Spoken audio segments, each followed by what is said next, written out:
As we continue our series, How to Not Be a Jerk, before we dive into today's jerk move, what I want to do again, just recap while we're doing this series. And really it comes back to this one thing that Jesus said to his disciples before he was crucified. He said, "A new command I give you, love one another as I have loved you, so you must love one another." And again, every week we've pointed this out. How did Jesus love us? Sacrificially, all in, bold, over the top type of love. And then he says, by this, everyone will know that you are my disciples, not because of the verses you can recite, not because you go along to a church, not because you know all the songs know all the words to the latest worship song. No, because of your love for one another. And the reason we're doing this series is it makes it so much easier for us to love one another if none of us act like jerks. Because the truth is, there's a jerk that lurks in all of us, and the more we can minimize that jerk, the easier it is for us to really live this out. And we've been using this sort of image throughout the series, and the reason we've been doing that is because we, just as an artist can choose which colors they want to use to paint the picture, they're given a blank canvas, they can choose the colors, they can choose the techniques, they can choose the brush size and stroke to create the picture that they want. As we paint the story of our life, we can choose what colors we're painting with, what techniques we're using, and what brushes we're using to do it. So we can choose through our actions and our words whether we live that lifestyle of a real jerk that people push back against, or someone who's a lot more Christ-like and easier to love. So today, as we continue our How Not to Be a Jerk series, I want to talk to you about the jerk move of powering up. No, listen to me.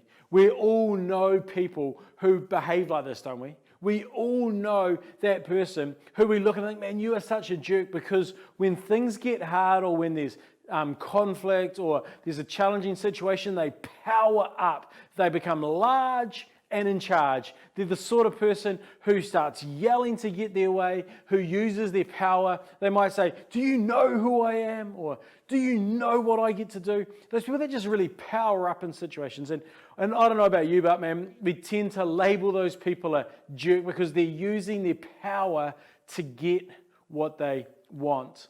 And when it comes to this, how does it play out to be powering up? Well, one way we power up is by getting angry, where we just start to storm, stamp our feet, smash something with our hands, yell with our voice, and we get really, really angry. And the problem with this is really a dysfunctional behavior that people adopt because they know it works for them to get what they want. So here's a photo of my daughter Willow. She's 4 years old, and we love Willow. She's great little personality. She had a little bit of fun. Got this photo during the week, and I thought it was pretty cool. But what we've found with our kids is they tend to get really angry when they don't get what they want. Most of them, as they're growing up, they go through a stage where they learn if they're not getting what they want, they can cry, they can stamp their fists. And what's really easy to do as a parent, in order to pacify them, in order to get them to be quiet, is to give them what they want, whether it's to some device time, whether it's something to eat, whether it's a treat, whatever it might be. When they're screaming at that, it's really easy to give in. Now, what we've learned as parents is you don't want to do this, because the more you actually give them when they start to get angry, when they start to get mad or they start to cry, the more the behavior becomes ingrained, and the more they do it, expecting it to work for them to get what they want. Now, I've got 6 kids. With the first kid, it was a lot easier to train this behavior because it was only me and my wife that had to put up with the tantrums and the screaming. And when they realize that doesn't work to get what they want, they soon stop doing it. The problem we have with Willow is she's got 5 older siblings who genuinely want to give her what she wants. So when she might be crying because she's not getting something from mum and dad, so often one of the others come along, frustrating munchkinators, and they get alongside her and they say, "Don't worry, Willow, we'll do this for you." And so we're like, "No, guys, you're not helping Willow, because all you're really doing is helping her learn that this dysfunctional behavior gets what she wants."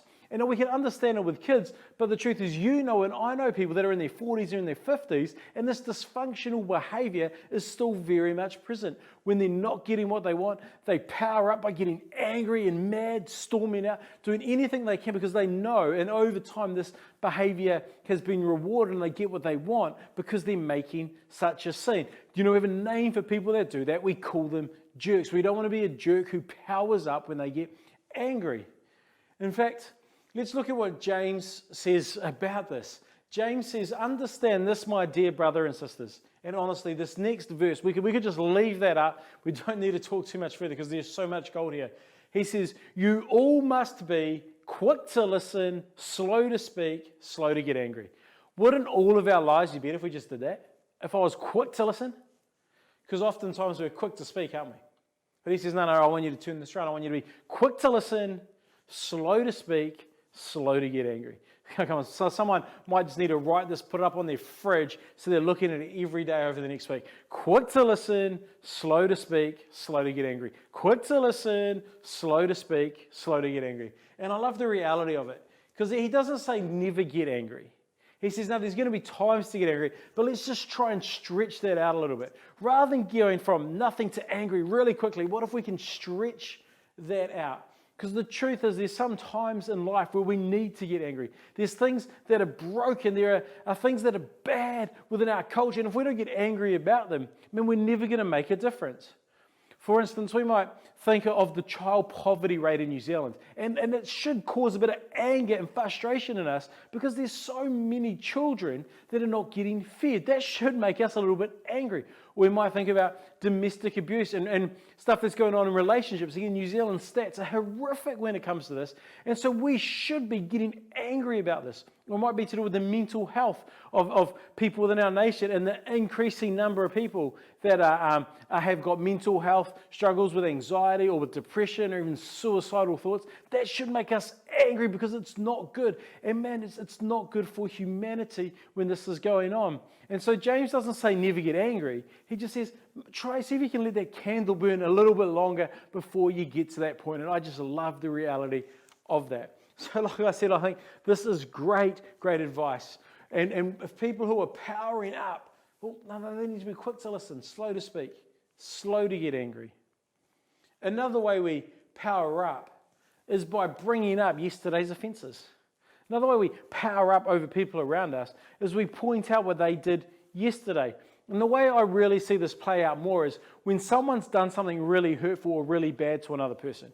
And then all of a sudden, they maintain relationship, things keep happening, but every time there's conflict, or every time there's a situation moving forward, that thing they did always gets brought up, even though it's got nothing to do with today's conflict or today's challenge. And that's really bad. That's called powering up. That means I'm going to hold this thing over you forever, even though it's got nothing to do with what we're going through now.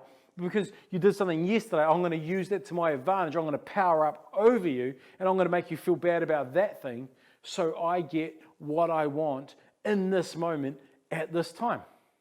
And what this really leads us to is this big question. Why? Why do we power up?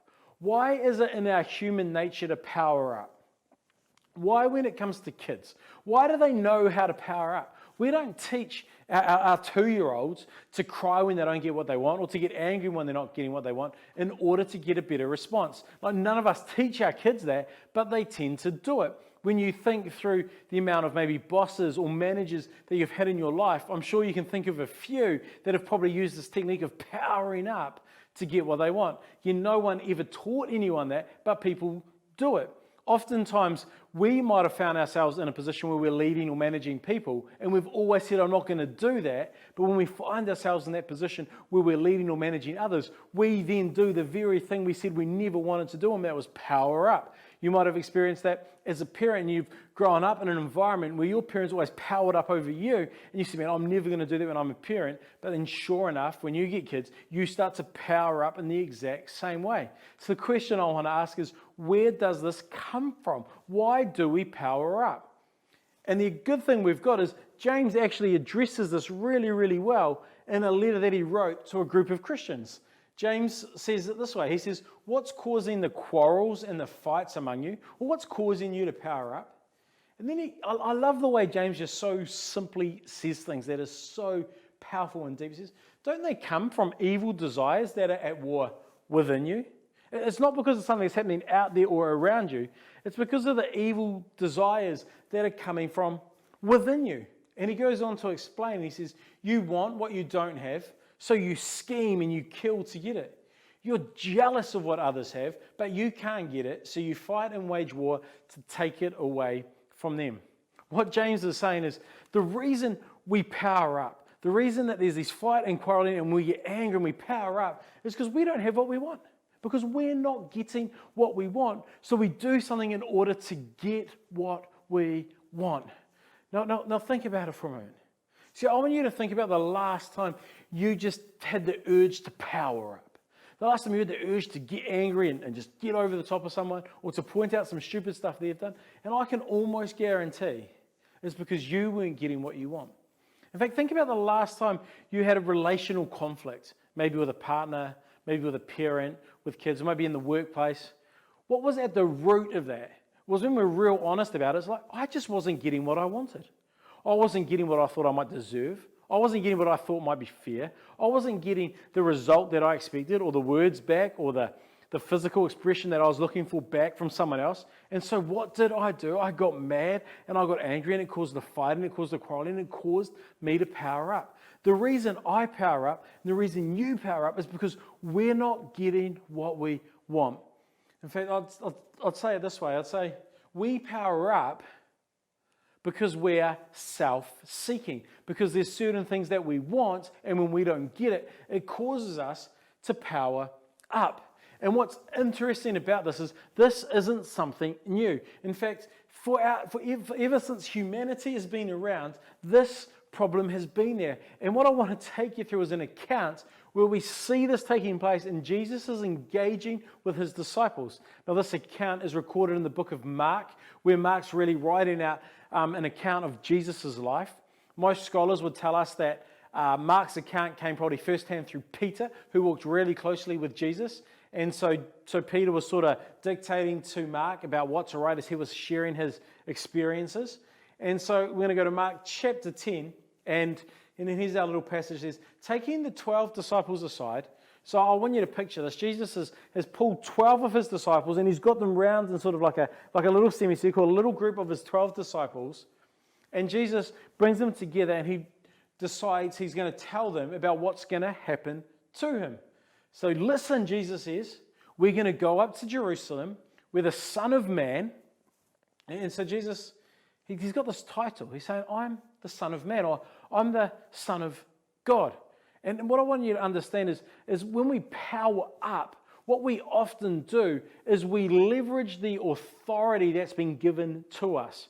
John Maxwell, who writes a lot about leadership, he says, the lowest form of leadership is leading by position, where you lead because you've been given a title. You lead because you've been given this role, so you can lead by position. He says that's the lowest form of leadership. He says the one that comes above leading by position is leading by permission. And so now you're not leading simply because you got the title, but you're leading these people because they now have given you permission to be their leader. And what he does is he makes the case, if you just lead by position, the time's going to come where you won't have that position anymore, because you really need to lead by permission, because the people want to be led by you. And what we see here is Jesus has got the title, I am the Son of God. If anyone had the ability to power up, to say, hey, do you know who I am? It'd be Jesus. It'd be the person with the title, Son of Man. But that's not what Jesus does. He says, we're going to go up to Jerusalem, team, where the Son of Man will be betrayed to the leading priests and the teachers of religious law. And he continues, they will sentence him to die and hand him over to the Romans. They will mock him, spit on him, flog him with a whip, kill him, but after 3 days he will rise again. So again, just picture with me this.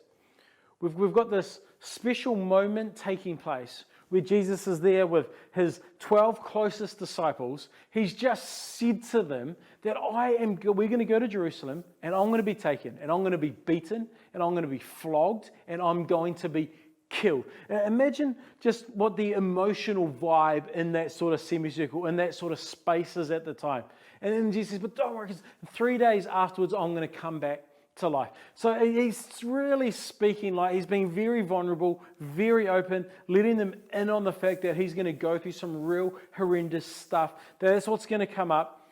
And so that's kind of the vibe that's created. But what I want you to see is what happens next with the disciples. So in the midst of this, then James and John, the son of Zebedee, they come over. So Jesus is there with all 12. And then 2 of them come over, James and John, and they say, hey, Jesus, we want you to do us a favor. And this is kind of like that situation where you're talking with someone and you want to make a big request of them.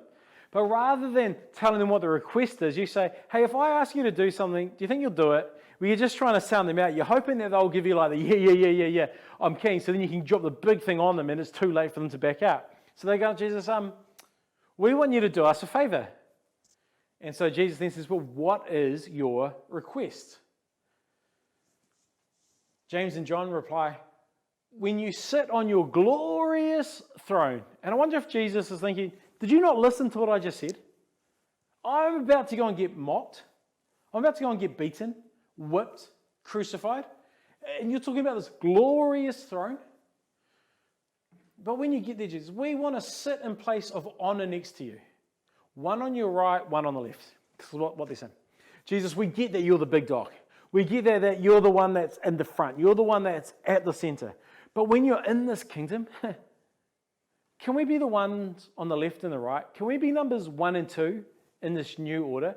Can we be the people that if people want to get to you, they kind of have to go through us? Or if you want to pass information down to people, you could just give it to us and like we can pass it through to them. Can we be like the most important VIPs in this new kingdom? Do they go from this place where Jesus is shared vulnerably about what's going to happen to him in the future, and their thoughts are, we want to be number 1 and we want to be number 2. Just big, crazy request, interesting timing for them to do this. And so Jesus says to them, you guys, you don't know what you're asking. Are you able to drink from the bitter cup of suffering that I'm about to drink? Are you able to be baptized with the baptism of suffering that I must be baptized with? And then I'm just going to jump forward a few verses because the ones in between don't pertain too much to what we're talking about. But in verse 41, it says this. It says, when the other 10 disciples, heard what James and John had asked, so the other 10 are there, James and John have come over here to Jesus and have had this little huddle. Well, what were the other 10 disciples? They were indignant. They were angry with James and John. What's interesting is they weren't angry with James and John because of the lack of self-awareness that they showed in having this conversation with Jesus just after Jesus had been so vulnerable and open with them. They weren't indignant because they're like, you guys crazy? Did you see what Jesus just told us? You guys are idiots. No. The rest of the disciples were indignant, were angry with James and John because they asked the question that all of them wanted to ask. So what does Jesus do? He calls them together. It was just the 12 of us. Gone aside and he pulls the 12 back together. And this is Jesus kind of going, okay, there's a too big a moment here. This is a teaching opportunity. Now, maybe you understand this because maybe you're the sort of person that when a big opportunity like this presents itself, you're like, okay, I have to teach these guys something. I can't just let this go without being addressed. And maybe you've experienced this on both sides. Maybe you had a dad or someone in your life that just can't overlook these moments. Like, okay, go, guys, come together. Too big opportunity. We need to use this as a teaching moment. And when you're the person on the other end of that, what do? You roll your eyes like, oh, here he goes again. Here she goes again. But what you got to understand is the person who actually wants to invoke the teaching moment can often see further down the track than the other people can. And I think the reason Jesus wants to create such an incredible teaching moment here is Jesus knows that he's going to die, and he knows that these 12 are going to be the people that really build the church, who really Christianity is built on the backs of. And he kind of knows that it's these 12 people that once he goes to heaven are going to become the rock stars, the superstars of the church. That people are going to go, have you seen Peter? When his handkerchief touched us, man, that person got magically healed. When we just went past, when his shadow went past us, incredible things happened. Jesus knew that these guys were going to get to a place where they had a lot of authority. And so he really wanted to teach them something. So he pulls them back together knowing what was going on. He goes, okay, guys, we need to have another teaching moment. So Jesus calls them together and he says, you know that the rulers in this world lord it over their people. You know those that have got authority keep people under their thumb. You know those that have got authority in the world today, they're large and they're in charge and they make sure everyone else serves their kingdom. He says, and the officials flaunt their authority. They flaunt it over all of those under them. He said, you know how everyone leads at the moment? You know how people that have got a little bit of power tend to power up? What Jesus says next, but among you, among us guys, it's going to be different. We're not going to power up. We're not going to lord our authority. When we get a little bit of power, we get a little bit of authority, we're not going to lord that over people. No. Everyone else might do it like that, but not us. We're going to be different. And then he says to the 12, whoever wants to be a leader among you must be your servant.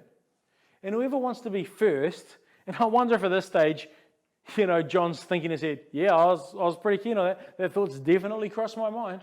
Whoever wants to be first among you must be the slave of everyone else.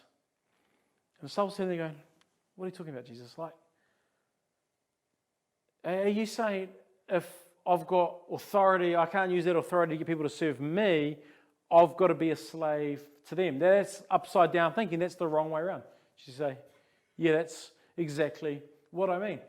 If I'm the leader, though, isn't everybody's job to come and serve me? She said, no. If you're the leader, your job's to serve everyone else. See, if the jerk moves to power up, what we want to be is people who are servant-hearted. Rather than us powering up, we're going to be people who say, no, I'm here to serve you.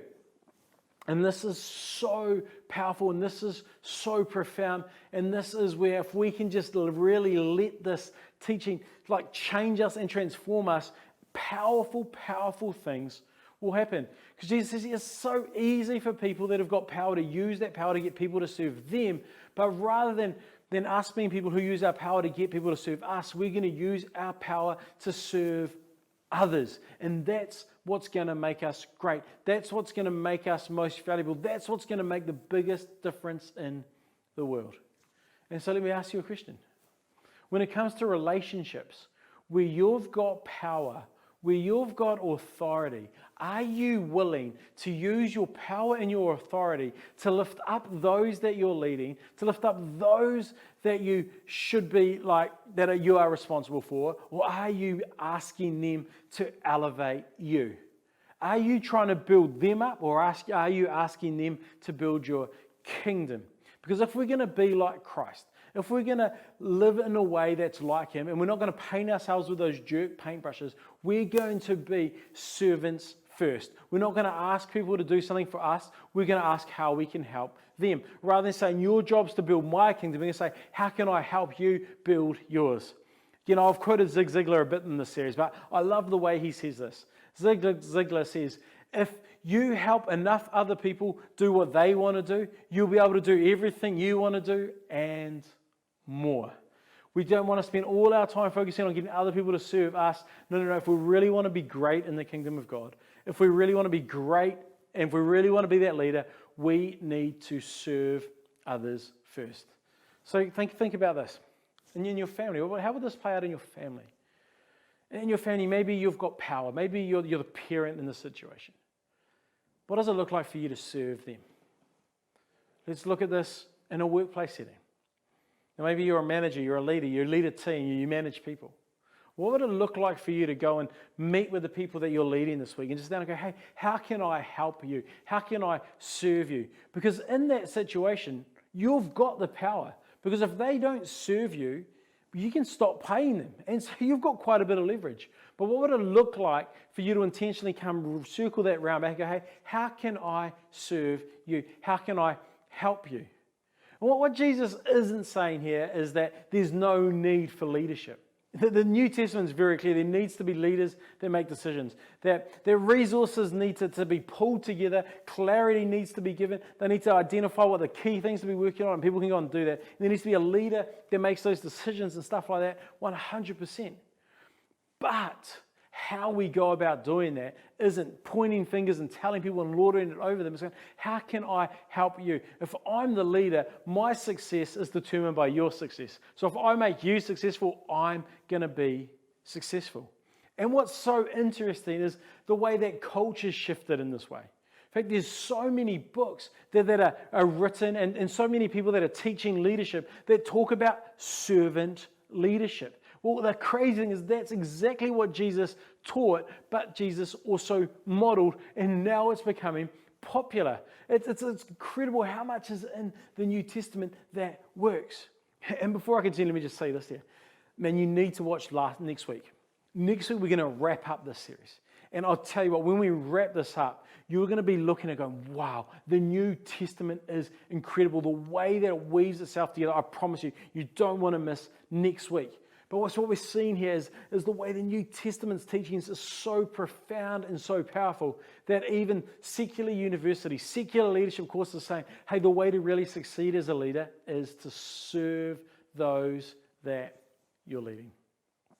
And there's one more sentence that Jesus uses in this, where Jesus wraps this up. And this is what Jesus says. He says, for even the Son of Man, even the individual who has all the authority in the world, even me, as the Son of God, that could easily lord it over people, came not to be served, but to serve others and to give his life as a ransom for many.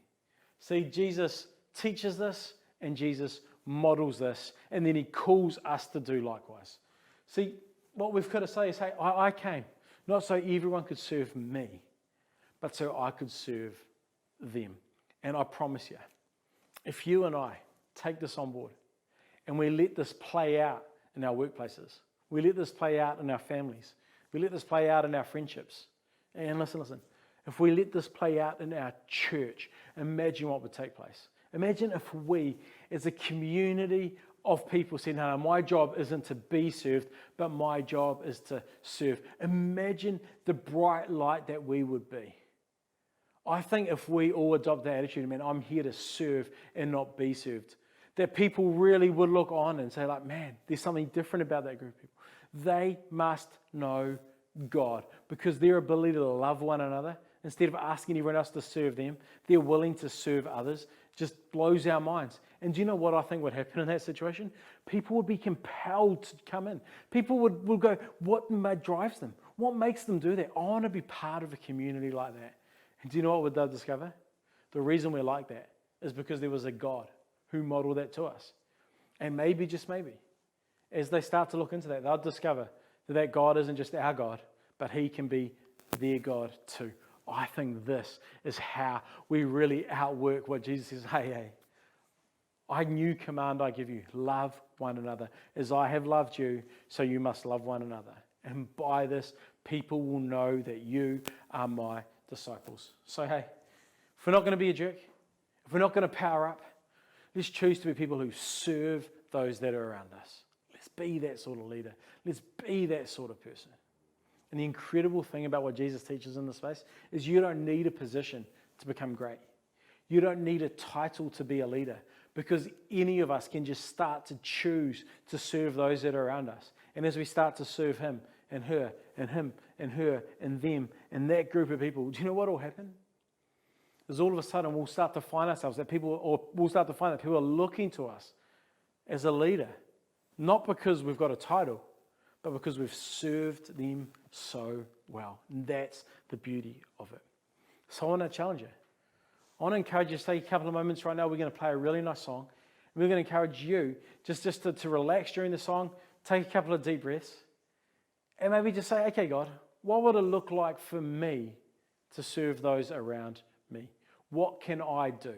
Is there people that I just need to sit with and say, hey, how can I serve you? People that you've got power over, people that are placed underneath you in an organizational chart, or maybe in the family context. Just sit along and say, hey, my job is to serve you. How can I best serve you? And I promise you, if you have those conversations, incredible things will happen. So use the song, catch some breathing space, really process that question.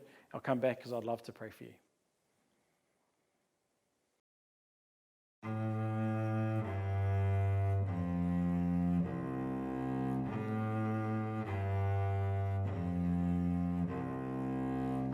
Come alive, come alive, come alive, dry bones. Come alive, come alive, come alive, dry bones. Awake, arise, inhale the light, and come alive, come alive. I'm gonna sing to you, dry bones,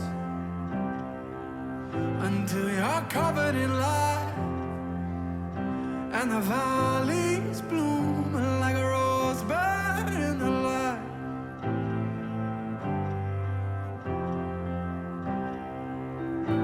Hear the call to attention, feel the change in the air, for the ground is dry, but the clouds are overhead. Oh, I'ma sing it again. Come alive, come alive, come alive, dry bones. Come alive, come alive, come alive, dry bones. Awake, arise, inhale the light, and come alive, come alive. Are you waiting on heaven, or is it waiting on you? For the Holy Ghost is already in the room. Hey! Well, so you better get ready,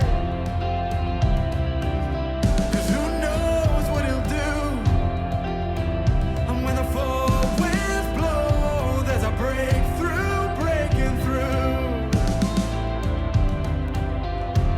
So I'ma prophesy again. Come alive, come alive, come alive, dry bones. Come alive, come alive, come alive, dry bones. Awake, arise, inhale the light, and come alive, come alive, come alive, alive. Get up and rise, arise.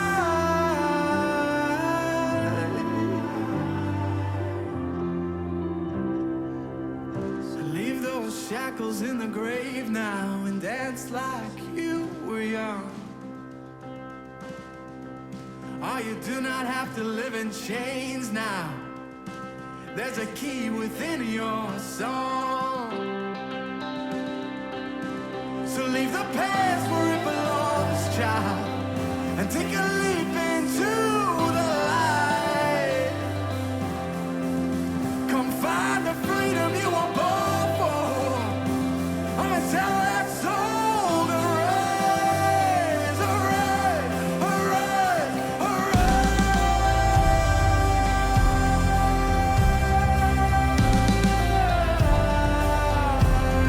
arise. Get up now, rise, arise.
Hey, let me pray for you. Heavenly Father, I thank you so much that you model for us what it looks like to serve others. We thank you that you came not to be served, but to serve. And Father, I really ask that you'll help all of us to just live like that. That you'll help us to push past our own desires, to push past our own want to be served, and rather to have that heart to serve you. Father, I know people that are listening to this land in different places. For some people, it's a lot easier to serve others because of what's been modeled to us our whole life. And for others of us, it's very, very hard because, man, we've never had it modeled to us and we've never seen it. And Father, I pray that no matter where everyone falls on that spectrum, I pray you'll give them the ability to serve others in a special, in a profound way. That they will one day become great. Not because they aspire to greatness, but because they're willing to serve. And in your kingdom, that leads to an elevated level of greatness that we can't comprehend or we can't understand. So please help us not to be that jerk that's self-seeking, but rather to be that servant. In Jesus' name I pray. Amen. Amen. Amen. Thank you very much. See you next week so we can wrap up how not to be a jerk.